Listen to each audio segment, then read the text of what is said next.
All right. Thank you, everyone who's already joined and those who are coming in. We will get started here in maybe 30 seconds, it's just because it looks like some more people are trying to get in. So we'll give them a couple more seconds.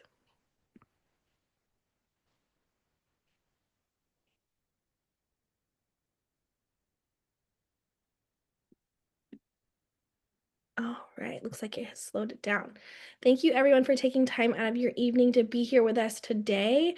My name is Sarah Campbell. I'm the mental health specialist from Center Grove Schools, and we have Megan here from Indiana Center for Prevention of Youth Abuse and Suicide, here to talk to you about our body safety program for your students. So I'm going to hand this over to her, but if you do have a question throughout, feel free to throw that in the Q&A, and then we'll get those answered at the end. So over to you, Megan. Thank you so much. All right. Well, good evening. Thank you for joining me tonight. In this presentation, I'm going to share information about the personal safety lesson that is being offered in Center Grove schools. State law does require that all public, charter, and accredited private schools in Indiana offer evidence-based personal safety or body safety education every year to students into kindergarten through 12th grades.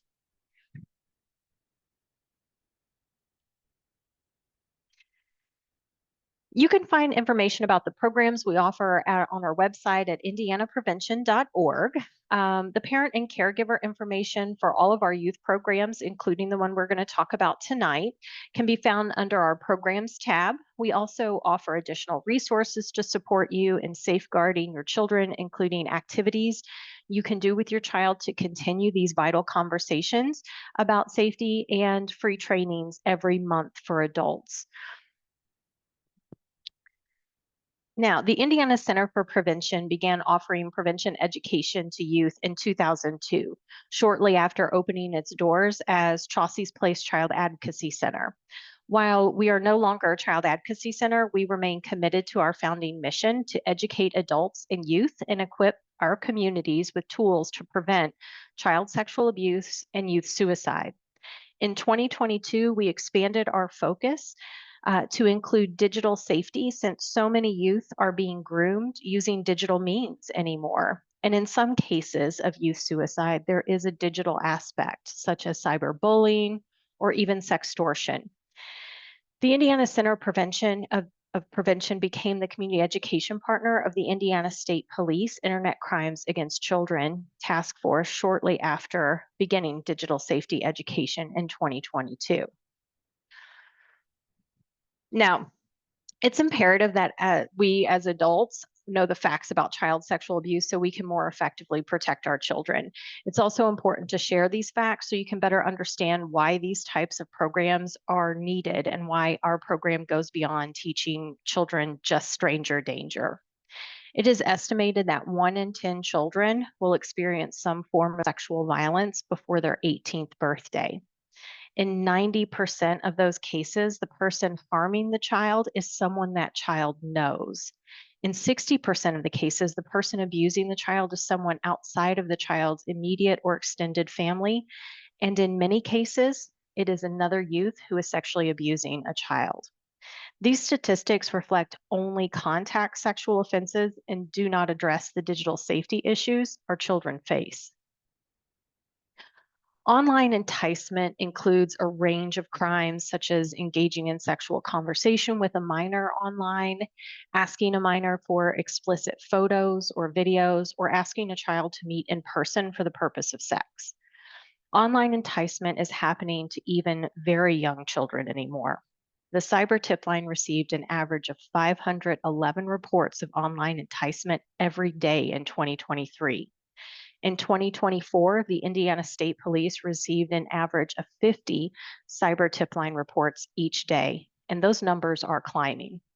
Luckily, you're not alone in your fight to keep your child safe. The Indiana Center for Prevention provides personal safety education to tens of thousands of youth every year. This year, we're partnering with Child Help to provide Speak Up, Be Safe personal safety program to youth in kindergarten through 12th grades. Independent research shows this program is effective and appropriate for children. This is a single session in which we teach some basics of personal safety so that a youth is more able to recognize signs of grooming and get help before they are harmed. We make these 45-minute sessions. Actually, I'm sorry, back up. Your child is getting, in middle and high school, they're getting a video option, which is about 25 minutes long. And we try to make it as interactive as possible, even though it is a video with turn and talk activities and a continue the conversation guide teachers may use afterwards. We use videos in each grade to reinforce different aspects of personal safety, and I'll show you a couple of those in a moment. You can also find links to all of the videos that we use in your child's lesson on our website at indianaprevention.org.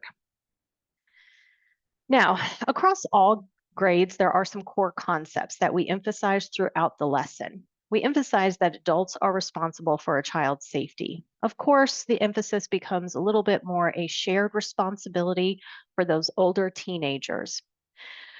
We also talk a lot about what safety is. It's when someone shows you care, when you're protected, when your well being is valued, and of course, the absence of danger. We also emphasize that there are rules in our country that help keep children safe. Now, for middle and high school, we don't talk much about private body parts because youth at this age already know that.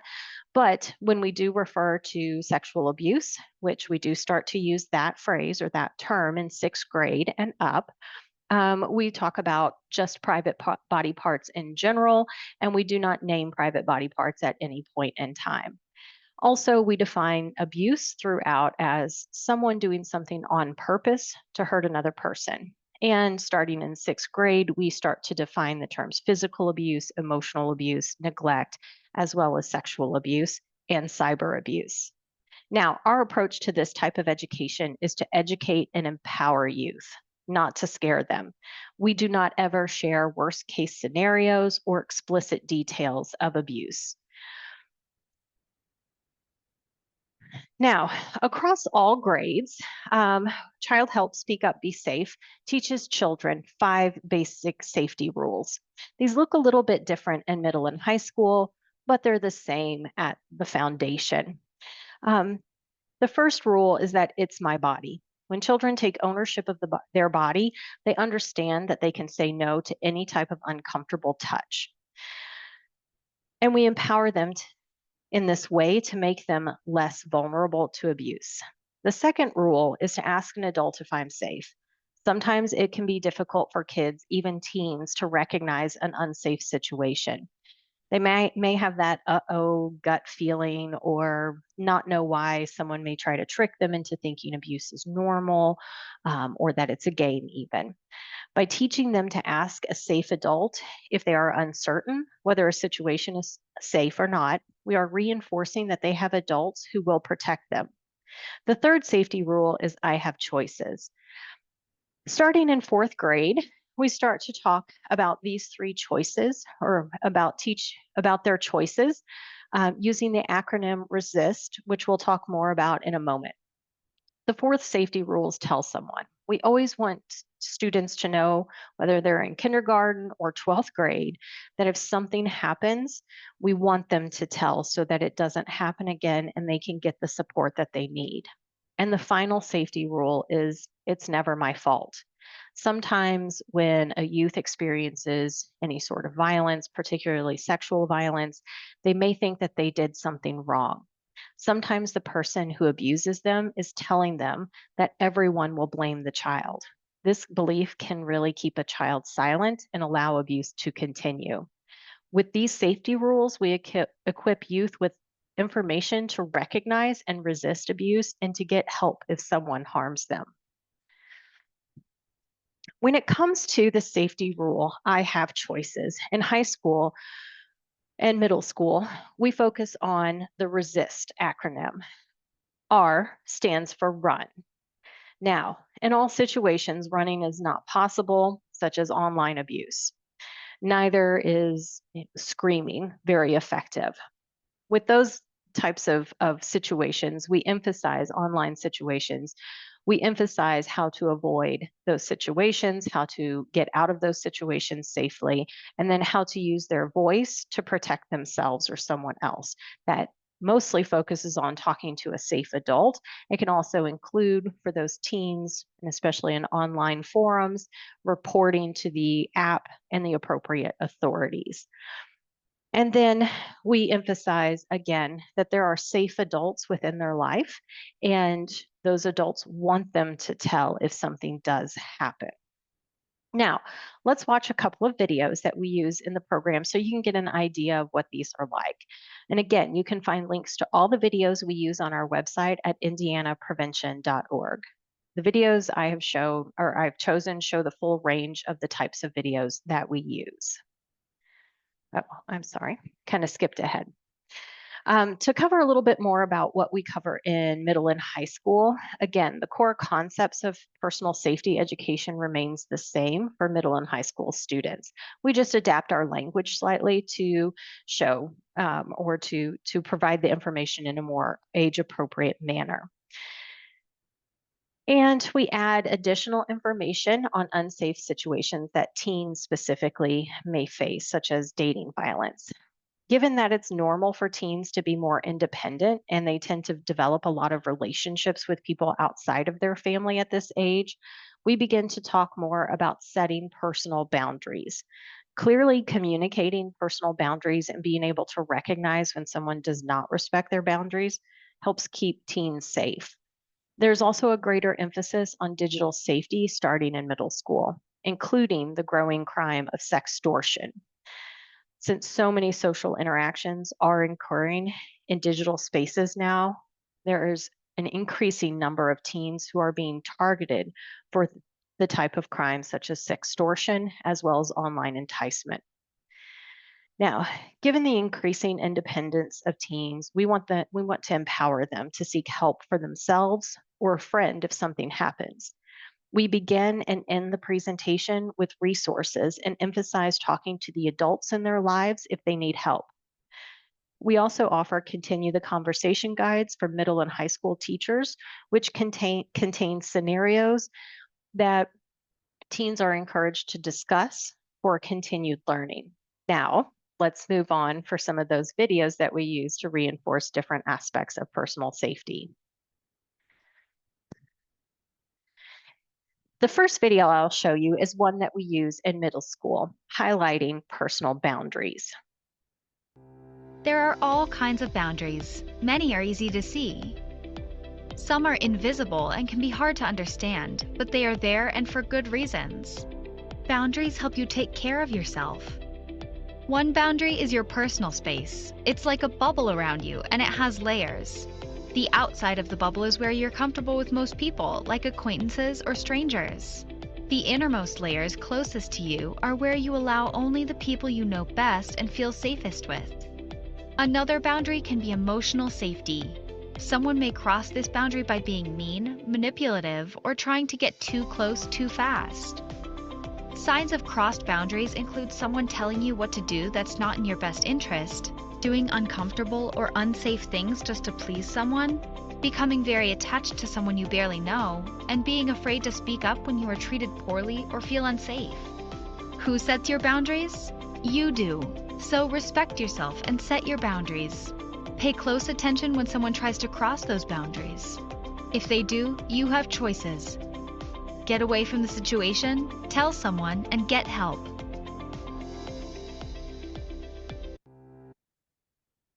In this next video, we use it in 9th through 12th grade.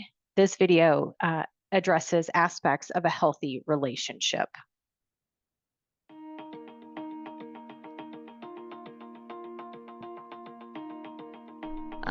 I don't want to butt in, but that's not a sign of a healthy relationship. He says he loves me. What do you mean? Well, in a healthy relationship, people don't demand things you don't want to do. Ha, my mom makes me eat broccoli. Yeah, and teachers assign homework. That's different, and you know it. We might hate that stuff, but it's good for us. Sometimes a person gets close to you and asks you to do something that seems wrong or feels creepy. They might even guilt you into doing it. That's not healthy. In a healthy relationship, you can trust the other person and feel safe. You know they'll look out for you and want you to live your best life. In an unhealthy relationship, you're never sure what demands the other person will make or whether you're safe. That text you got sounds like that kind of relationship, doesn't it? I guess you're right. Now that you laid it all out, I wonder what I was thinking. Watch out for secrecy, pushing boundaries, and stuff that feels uncomfortable or even scary. Learn what makes a healthy relationship, feelings of trust and safety, consistency of behavior, and support for a purposeful life. Thanks for looking out for me. I'm gonna block his number and talk to my mom. Now let's get some pizza.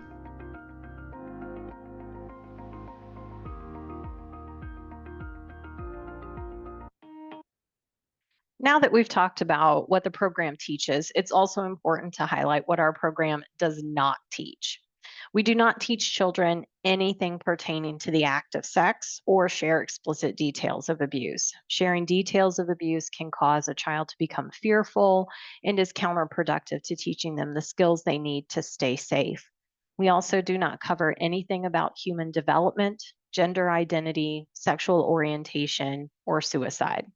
If any questions arise pertaining to any of these topics, we encourage teachers to direct children to ask their parents or grown-ups at home. For middle and high school students, it's important that you continue these conversations at home. You know what your child is encountering the best, more so than me or any of the teachers at school. And so we encourage you to take the approach of we listen and we don't judge. We encourage you after this lesson and even before to talk about healthy relationships, dating, and grooming or manipulation. No matter how old your child is, help them identify adults they can go to if they need help in any situation. Let them know that they can talk to you about anything and that you will listen and support them. When you have these talks with your kids, you can tailor this information to reflect your family values, beliefs, and rules, and the specific needs of your child and the situations they are in. This makes these conversations so much more effective. And again, it's important for us as parents to keep talking about these vital issues to our kids. While I wish a single safety lesson is all a child needed in order to stay safe, the fact is that children need to have these ongoing conversations about safety with their parents and caregivers. No matter what the age of your child is or what you think your child may encounter, talk about safety. You can use books, movies, or current news events to talk about healthy relationships, digital safety, and in person safety. Just please try not to use the worst case scenarios where children are abducted or murdered, as again, this can cause a lot of anxiety. Thorn for Parents has some great digital safety conversation starters for different age children, as well as lots of information about the digital issues that children face online. Our kids are having more and more interactions online, and the age at which kids access online spaces is getting younger and younger. So we need to get ahead of this issue. Create safety plans for in-person activities as well as digital activities. When you start early, possibly before they even encounter something and have these ongoing conversations with your child, you become the go-to expert for them. You are their source of information, rather the internet or a friend. Your relationship with your child is one of the most effective prevention tools that you have. And again, you can find these and more activities to continue these vital safety conversations with your kids on our website under our parent information page under the programs tab. 80% of child sexual abuse incidents occur in isolated one-on-one situations, and the vast majority of perpetrators are someone that the child knows. When we become more aware of potentially dangerous situations, we can more effectively protect our kids. While some of these tips are geared more towards younger kids, we can easily adapt some of these for teens who may spend more time outside of direct adult supervision. Ask questions before you send your child off for an activity, maybe a sport, or even over to a friend's house. Who's going to be at the house when the kids are there? Ask them, what are the supervision tactics that those parents or the coach uses to make sure that kids are safe on their watch. And ask about if there's a sleepover, ask about sleeping arrangements. And then talk to your child about those isolated one-on-one situations and randomly check in to make sure that everything is okay. Now, when it comes to digital safety, in-person safety rules apply. They just look slightly different. Now, again, for older teens, I understand that setting up parental controls can look very different than a younger child, but I do encourage you to use parental controls. Also, setting up a device bedtime is a great way to minimize your child's opportunity to get online at night. It also gives you an opportunity to spot check their online activities. As you're opening up apps and looking at chat histories, you will get a better idea of what your child is doing online. It's also important, especially for those teenagers, to establish known screen zones. So that could be no screens in your room if the door is closed, no screens in the bathroom. Many times when teens take explicit photos of themselves and share it with someone, you see those photos are being taken in the bathroom and in their bedrooms. And if we just minimize the opportunity for them to do that, we can keep them much safer. And again, talk about digital safety issues with your teen. You would be amazed at how much they already know about online safety, and having those conversations can make you feel more confident that your child can handle whatever they encounter online. Now, if your child does disclose something to you, try to remain calm. I know that'll be difficult. Try to listen without judgment or shame. Thank them for coming to you and reassure them that they are not to blame. Even if they made a poor choice or did something they weren't supposed to do, focus on the fact that they came to you in the moment. Talk about the consequences later if needed. Praise them for coming to you because you always want your child to come to you when they need help. Answer their questions honestly and reassure them that together you're going to figure this out. And then take action. In the state of Indiana, everyone is mandated by law to report suspected child abuse and neglect to the Indiana Child Abuse Hotline or law enforcement. This law applies to anyone up to the age of 18, and in some cases, if a child is still in high school, to students who are 18 years of age. If you are unsure of how to support your child, reach out to your local child advocacy center. You can find a list of child advocacy centers at indianaincacs.org. The National Center for Missing and Exploited Children also provides a lot of great support from tip sheets about setting privacy settings on different devices to services to support youth and families after something has happened. They also run the Cyber Tip Line, which is a national reporting platform for child abuse and online exploitation. The National Center for Missing and Exploited Children works closely with law enforcement in every single state. They also offer Take It Down, a free service that helps identify and remove sexually explicit images of minors online. Many of these resources and others can be found on our website. At the Indiana Center for Prevention, we are committed to ensuring that our programs are acceptable to families and effective for the youth and families that we serve. If you or your students are interested in providing us with some feedback, we are conducting very brief pre and post programming surveys this year. These surveys help us make decisions about the programs that we provide, and your feedback would be very much appreciated. If you have any questions or are interested in finding out more, maybe finding some digital safety trainings, we offer those for free every month for adults. You can visit our website at indianaprevention.org. If you have any follow-up questions or concerns after this, you can also contact me at megan@indianaprevention.org. Thank you for giving us the opportunity to help you in your fight to protect your child.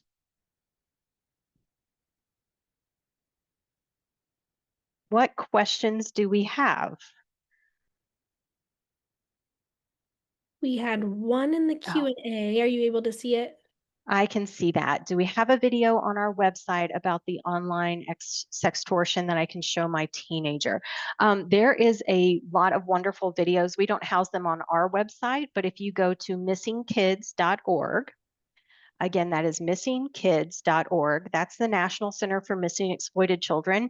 And if you go to their NetSmarts education, they have a ton of really great videos, and a lot of them have conversation guides that go along with them. So you can kind of have that conversation with your child at home. And I would just plug, we are doing it's online grooming, unmasking online grooming here in a couple weeks. And then our October class, both of them are going to be virtual, and our October class is going to focus on sextortion.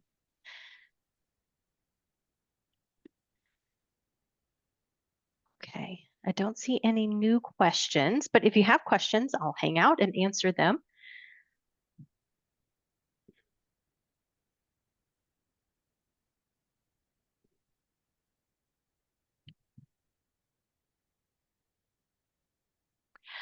Oh, reports at school. Sarah, do you want to talk a little bit about that? Yes. So if they want to make a report anonymously, we have an anonymous tip line that they can submit information there. That's via, I believe it's posted like in their Canvas course and online, so they can get it electronically. It's also posted around the building, so they can access it that way.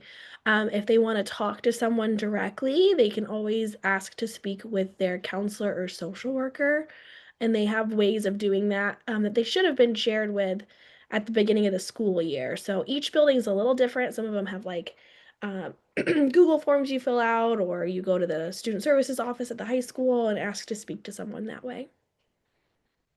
There was another question about the format in person, whether we're actually coming into the school. For middle and high school, we are providing that 25-minute video that covers the content. There are a couple of scenarios embedded within the video. So even if the teacher is not really comfortable or doesn't have time for the continue the conversation guide afterwards, there's a couple of scenario-based learning opportunities in there. And then again, like we encourage the teachers to use those continue the conversation guides, and we have links to some of those National Center for Missing Exploited Children videos along with the conversation or the discussion guides as well. So we really want to just support the teachers in having these conversations. That's, again, that's far more effective because then they're seen as a great resource for those students, and the students see them a lot more than they would see us.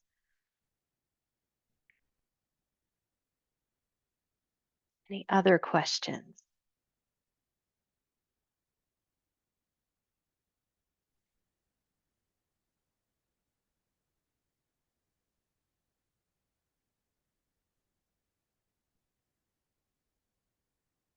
While we wait a few more seconds to see if anyone's typing in a question, two questions that I get asked every year that I'll go ahead and just share in case someone's wondering the same thing, is if we do talk times at a secondary level, which No. we do not. So meaning after the presentation, we don't poll kids or ask them if they've experienced any type of abuse or neglect. So we don't do that at secondary level.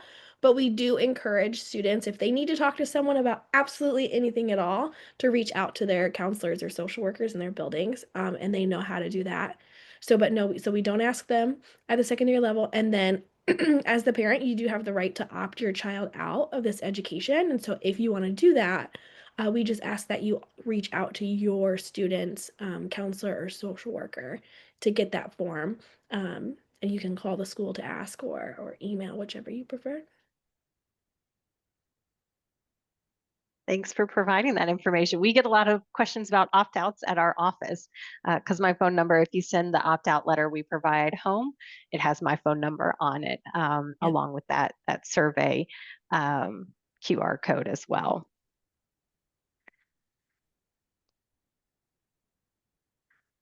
Awesome. All right. Perfect. Well, thank you so much, Megan. We appreciate your time. All right. Well, thank you. And I will send out the PowerPoint presentation if you want to share it with any other parents. Thank you for having me tonight. Yes, thank you so much. You have a good one. You too.